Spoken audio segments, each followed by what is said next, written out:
जमीयत उलेमा हिंद के सदर मौलाना अरशद मदनी ने बीजेपी रुकने पार्लियामान के बेहुदा तबसरे को लेकर कार्रवाई की मांग की और इसे शर्मनाक करार दिया। मौलाना अरशद मदनी ने सोशल मीडिया साइट एक्स पर लिखा, ये तो मुसलमानों के तय नफरत की इंतहा है।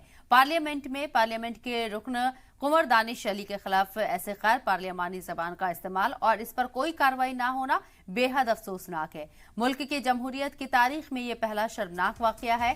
फौरन कानूनी कार्रवाई करनी चाहिए और ये स्पीकर की जिम्मेदारी है।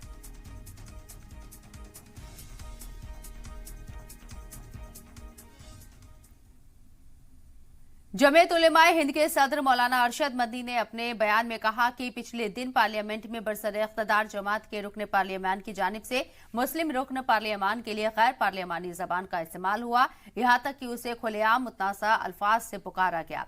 पार्लियामेंट के बाहर देख लेने की धमकी दी गई। मुल्क की जमहूरी तारीख में ये पहला शर्मनाक वाकया है। उन्होंने कहा कि पहले भी बहुत से मुद्दों पर पार्लियामेंट में बेहद तीखी और कड़वी बहसें होती रही हैं, लेकिन किसी मुंतखब रुकने पार्लियामान के खिलाफ किसी दीगर एमपी ने ऐसे बेहुदा और गैर पार्लियामानी अल्फाज का इस्तेमाल नहीं किया होता तो यहां फौरन ऐवान से बाहर निकालकर उसके खिलाफ कड़ी कार्रवाई की जाती और इलेक्ट्रॉनिक मीडिया उस पर एक तूफान खड़ा कर देता। उन्होंने कहा कि एक मुस्लिम एमपी के खिलाफ इस तरह के अल्फाज का इस्तेमाल वाज़ेह करता है कि आम मुसलमानों को तो जाने दे, अब मुसलमानों के मुंतखब नुमाइंदे पार्लियामेंट में भी महफूज नहीं। मौलाना अरशद मदनी ने कहा है कि स्पीकर की ये आईनी और अखलाकी जिम्मेदारी है कि वो बिधुड़ी के खिलाफ कानूनी कार्रवाई का हुक्म दें।